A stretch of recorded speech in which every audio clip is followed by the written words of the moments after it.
you ever run into a problem in life that you're just really don't know what to do with? Like you don't have any idea how it's going to get solved, right? Um, there are problems in life that are huge. I mean, maybe you have a parent who's addicted to painkillers or something like that. I mean, and how do you handle that? How do you deal with that? Maybe you have a friend who somehow just will never get over being mad at you, won't talk to you, anything like that, and you feel like you've lost them for good. Um, Maybe you just look around the world right now and you just go, man, it seems like everybody's arguing and fighting over everything. And you may think, I have no idea what to do with it. And maybe you even lay awake at night trying to figure things out, trying to figure out if there's a way that you can fix it. Or maybe you've just given up altogether. I tend to be one that, if I have a problem in my life and I have no idea what to do with it, I mean, it just spins in my mind and I think, and I can't even go to bed sometimes, can't even go to sleep because it's just going through my mind constantly. How do I fix it? And again, sometimes I just go, I give up. I have no idea. What do I do about the thing? But what if there was another way? What if there's another way rather than to try to fix it or to run away from the problem? What if there was another way to handle it? Back in the Old Testament, in Bible times, there was a king named Hezekiah. He was called a very good king of Israel, and and that was kind of rare at that time. I mean, most of them were not, and so he was a good one, and he trusted in God. He relied on God a lot, and that was good.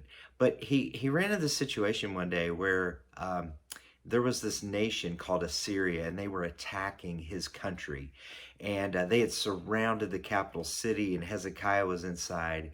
And he's looking out, and he's going, "We got nothing. I mean, I have no idea how we're going to deal with this."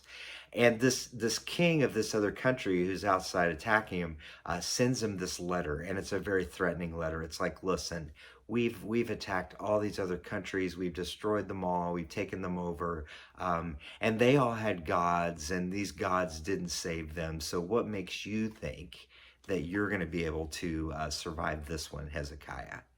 So Hezekiah gets this threat in a letter, and he takes this letter and he goes into the temple of their church and he lays it down on the altar in front of God.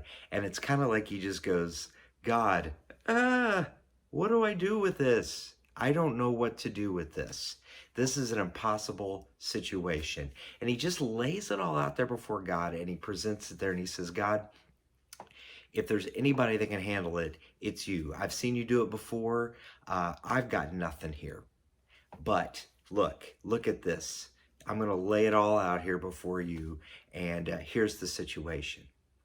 Well, the cool thing is that God answers his prayer, sends him a prophet that comes in and says, "Listen, here's the deal. God says he's going to take care of it. God says this army is never coming in this city, and in fact, they're going to go home, and God's going to take care of the whole thing." And sure enough, that's what happens. God sends an angel into the enemy army's camp and kills a bunch of their soldiers, and that other army goes, "I think I'm going to go home now." And so they do. They go back to Assyria, and the king never threatens Hezekiah and his country again.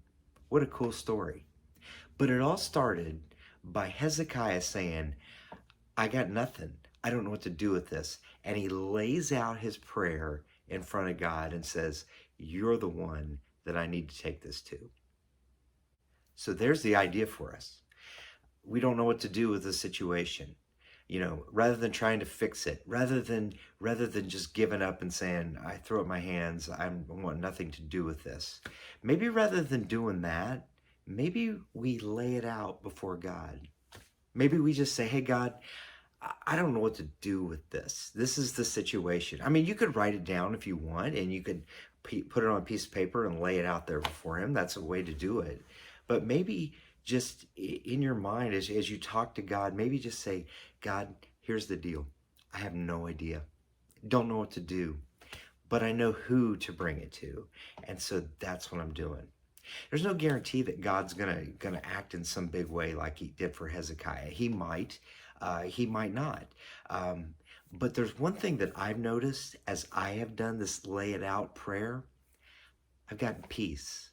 I've gone away going, I took it to the right one, because if there's anybody that can handle it, it's God, not me. I don't know how to do it, but God can do it.